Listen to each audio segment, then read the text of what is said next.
This is Doug, the CPA coach, with a coach ramble today on leadership.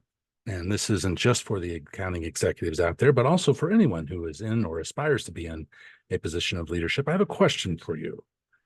Who are you allowing to lead you? Quick backstory. This past Saturday morning, I was in my office having my cup of coffee and just tears just coming down my face, streaming down my face. Why, you might ask? Well, I had just watched Pat Sajak's retirement video from Wheel of Fortune. I had missed it the night before live, and so I had to watch it the next day, and I was emotional. Now, what would cause such emotion? Well, so Pat turned into something else for me in COVID than he was before. Before, he was just a game show host. He ran the Wheel of Fortune, and my family, my wife and I would compete over the puzzles sometimes while we made dinner, and sometimes we just laugh at the guests and or the contestants and some of their guesses at the puzzles. But during COVID, I noticed something else. I noticed Pat was having an influence on me. Pat was leading me. So, no, it sounds strange, right? Well, Pat has psychological capital. He's a hero, not in the sense of Batman and Superman. He's a hero in the sense of the acronym. H is for hope, E is for efficacy, R for resilience, and O, optimism. Pat was a hero. Every night, show after show, he'd get out there and he'd encourage hope in each of the contestants. He'd supply them with this energy that you can win, you can do this, you've got this. Efficacy, he ran a tight ship. Like, his show started and finished on time.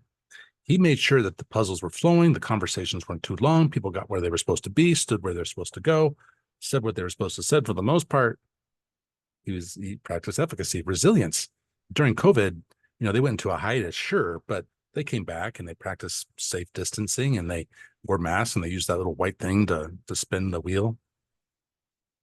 And Pat's been doing it for over 40 years. That's resilience. And then, optimism. It didn't matter how horrible you were or how bad your guess was. Like, he was still like, you got this. That was the worst guess I've ever heard, but you got this. He was a hero. That's where the tears came from. And I'm going to miss that. I'm going to miss that.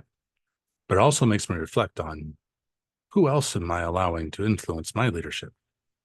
Who else is creating an example or tone of how to lead in my life? So that's my ramble today is I want you to do an inventory. I want you to take a look around to see who is influencing your leadership. Who are you becoming and don't even know it? It took me a while to figure out that Pat was having an influence on me, and then it started to show up in my own life. I can be a hero at times, not every time, but I thank Pat for that. And I hope you are intentional about who you allow to lead you, because there are a lot of influences out there right now.